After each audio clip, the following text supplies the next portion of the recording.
মুহূর্তে যদি একটা সুষ্ঠু নির্বাচন হয়, যে সুষ্ঠু নির্বাচনের কথা আপনি অনেকদিন ধরে বলে আসছেন, আপনারা অনেকদিন ধরে বলে আসছেন, যদি একটা সুষ্ঠু নির্বাচন হয় যেই নির্বাচনে সবাই ভোট দিতে পারবে তার ইচ্ছামতো প্রার্থীকে, সেই ক্ষেত্রে জামায়াতে ইসলামী কি সংসদে সংখ্যাগরিষ্ঠতা পাবে?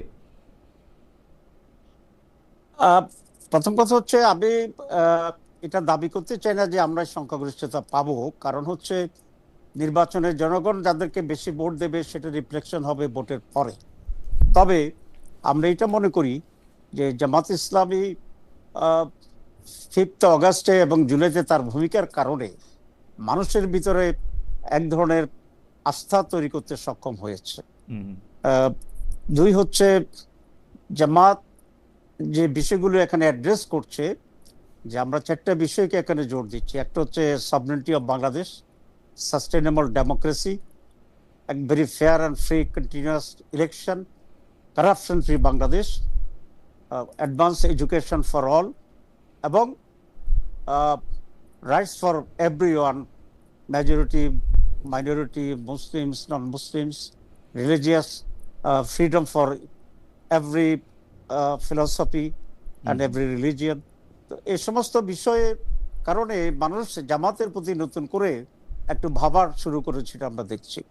আর 2 নম্বর হচ্ছে, আপনি জানেন যে ইতিমধ্যে কয়েকটি সার্ভে হয়েছে।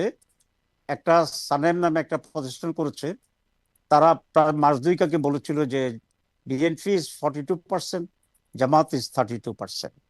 কিন্তু 3 সপ্তাহ আগে ব্রাক ইউনিভার্সিটি থেকে একটা সার্ভে হয়েছিল, সেখানে তারা বিএনপিকে 12% দিয়েছে, জামাতকে 10.47% দিয়েছে।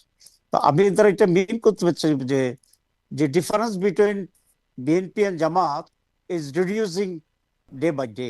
আগে যেখানে 10% রিডিউস ডিফারেন্স ছিল, এখন এটা আপনি যদি ডবল করেন 12কে, এটা 24, আর জামাতকে এটা যদি আমরা 3% হয়ে আসছে। এবং যে 2টি প্রতিষ্ঠানের সার্ভের কথা আমি উল্লেখ করছি, কোনো প্রতিষ্ঠানেই আইডিওলজিক্যালি জামাতকে ফেভার করে না। আমি মনে করি তারা সঠিক তথ্য এখানে দিয়েছে। আপনি কি মনে করেন হচ্ছে, আমি ক্রিয়েট করছি কাইন্ডলি, সেটা হচ্ছে আমরা এবার নির্বাচনটাই এককভাবে জামাত ইসলামী এইভাবে করতে চাচ্ছি না। আমরা চাচ্ছি যারা জুলাইয়ের চেতনাকে ধারণ করে, যারা একটা করাপশন ফ্রি বাংলাদেশ গড়তে চায়, এবং যারা মৌলিকভাবে বাংলাদেশের রাজনীতি এবং অর্থনীতিতে একটা নতুন যাত্রা করে নতুন বাংলাদেশ গড়ার স্বপ্ন দেখছে, তাদের সকলকে মিলেই আমরা একসাথে একটা নির্বাচন করার জন্য চেষ্টা করছি। এবং আমাদের সেই অ্যালির ভিতরে আমরা জোট বলবো না, আমরা আন্ডারস্ট্যান্ডিং বলবো। বাংলাদেশে যে মেজর যদি 10টা অর্গানাইজেশনকে আপনি বিবেচনা করেন যাদের পাবলিক স্টেক আছে, এবং কোথায় কোথাও leadership is known to the people, strong leadership আছে, এর ভিতরে 10টা দল যদি আপনি বিবেচনা করেন, তাহলে এখন 8টি দলেই আমরা একসাথে কাজ করছি বিয়ন্ড বিএনপি। তো সেই জোটটা মিলে যদি আমরা অ্যাপ্রোচ করতে পারি এবং ইলেকশন ফেয়ার হয়, যেটা নিয়ে আমাদের শঙ্কা আছে, তাহলে is may not be very impossible, but may not be very abnormal things that আমাদের এই জোট যদি শেষ পর্যন্ত সাস্টেইন করে, তাহলে এটা মেজরিটি পিপল সাপোর্ট এনজয় করতে পারে। ওকে, এবার আমি কোশ্চেনে আসি। আপনার কাছে কি এইটা মনে হয় জামায়াতে ইসলামী বাংলাদেশের রাজনীতি শুরু করার পর এখন জামায়াতে ইসলামীর প্রতি মানুষের আস্থা বা সমর্থন, যেটা আপনি বললেন, সেটা সবচেয়ে বেশি আছে? আমি মনে করি অতীতের চেয়ে এখন সেটা বহুফোল্ড, অনেক গুণ বেশি আস্থা এবং সমর্থন আমরা দেখতে পাচ্ছি। আপনি যদি এটা মনে করেন, তাহলে আপনার সবচেয়ে বেশি নির্বাচনে যাওয়ার জন্য সবচেয়ে বেশি আকুলি বিকুলি বা আকুতি থাকার উচিত ছিল না? কিন্তু আমরা তো দেখতে পাচ্ছি জামায়াতে ইসলামী নির্বাচনে যাওয়ার ব্যাপারে, মানে যেটা হচ্ছে স্বাভাবিক ভোটিংয়ে স্বাভাবিক নির্বাচন, সেটাতে যাওয়ার ব্যাপারে জামায়াতে ইসলামী এর আগে ফেব্রুয়ারি মাসের কথা সবচেয়ে আগে বললো, এখন আবার হঠাৎ করে পিআরের কথা বলে, বিশেষ করে নিম্নকক্ষে পিআরের কথা বলে একটা জটিল মানে আমি কি বলবো, একটা জটিল শর্ত আরোপ করে নির্বাচনে অংশগ্রহণ করার ব্যাপারে তাদের অনীহা আমি দেখতে পাচ্ছি। না, নির্বাচনে অংশগ্রহণ করার ব্যাপারে আমাদের কোনো অনীহা নেই। আমরাই সবার আগে নির্বাচনে যাওয়ার জন্য প্রস্তুতি গ্রহণ করেছি, এবং 300 আসনে আমরাই সর্বপ্রথম প্রাথমিকভাবে আমাদের ক্যান্ডিডেট সিলেক্ট করেছি এবং আমরা সেই প্রচারণা চালাচ্ছি।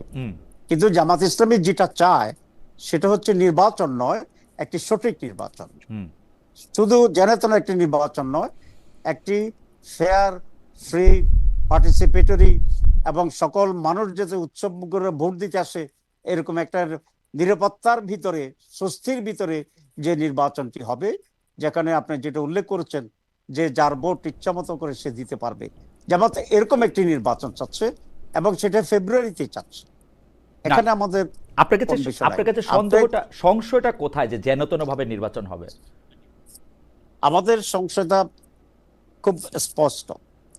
এক নম্বর হচ্ছে বাংলাদেশে ল অ্যান্ড অর্ডার সিচুয়েশন এখন পর্যন্ত সে পর্যায়ে সরকারের নিয়ন্ত্রণে নাই যেটা দিয়ে গভর্নমেন্ট একটা সুষ্ঠু নির্বাচন করতে পারে।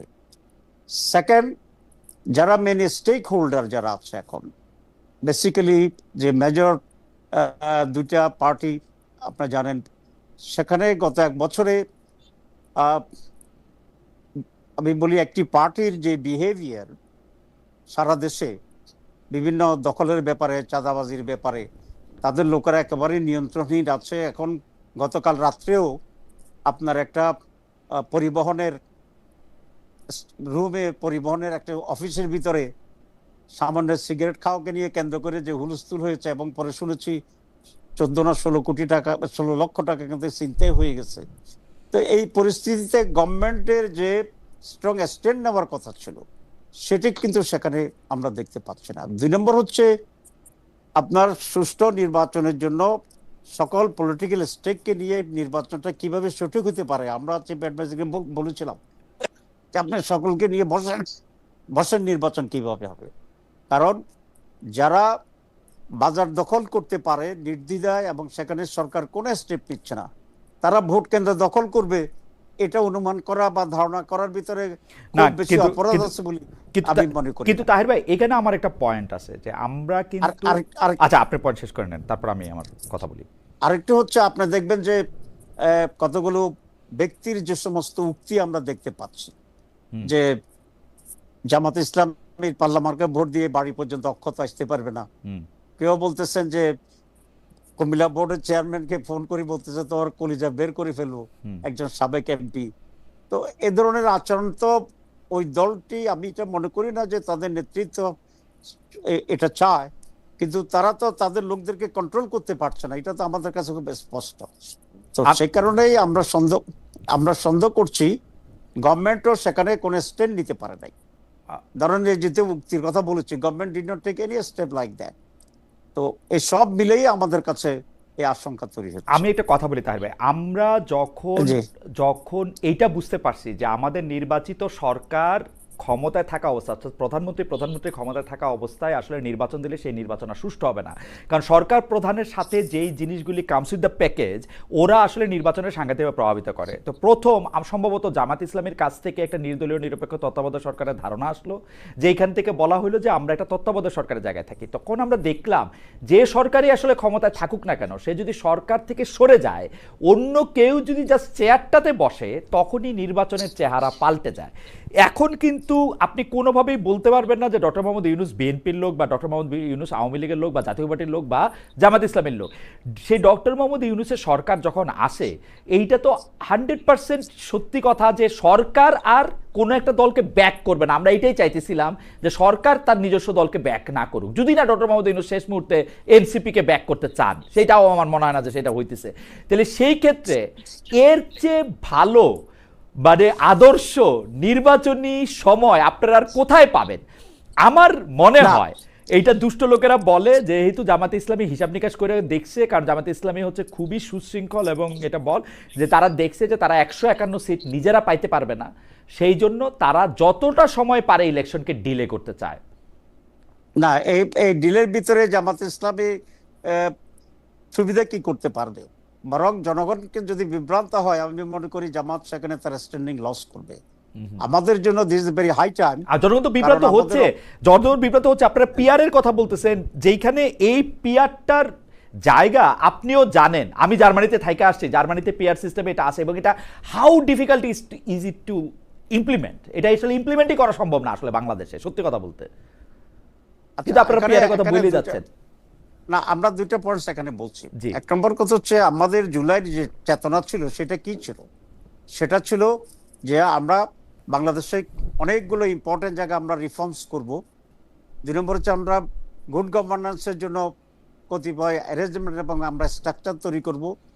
3 নম্বর হচ্ছে এখানে ফেয়ার ইলেকশনের জন্য ইলেকশন কমিশনে কিছু পরিবর্তন আনা দরকার। এখন আমরা রিফর্মস কমিশন যেটা হয়েছে ডক্টর ইউনূস করেছেন, আই রিয়েলি অ্যাপ্রিসিয়েট হিম, এবং আমরা দীর্ঘ সময় ব্যয় করে অনেকগুলা বিষয় একমত হয়ে জুলাই চার্টার আমরা করেছি। কিন্তু আনফর্চুনেটলি জুলাই চার্টারকে চূড়ান্ত রূপ না দিয়েই ইলেকশন ঘোষণা করে দিয়েছেন ডক্টর ইউনূস। এখানে উনি একটা টেকনিক্যাল ভুল করে ফেলেছেন, কারণ এই ফেব্রুয়ারির ঘোষণাটা উনি অক্টোবরেও দিতে পারতেন। ফাইনাল ইলেকশন ডেট এখানে কথা না, কিন্তু কৌশলগতভাবে উনি কোনো কিছুকেই অর্জন না করে এটা দেওয়ার কারণে যারা জুলাই সনদ চাচ্ছে না তারা একটা সুবিধা পেয়ে গেছে ডিলে করার প্রসেসে যাওয়ার জন্য।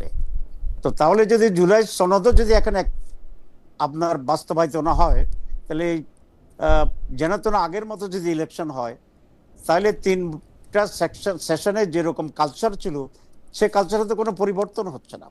আমরা এখানে আশঙ্কা করছি, আমরা খুব স্ট্রেট বলেছি। প্রথম আমি জুলাই সনদের কথা বলি।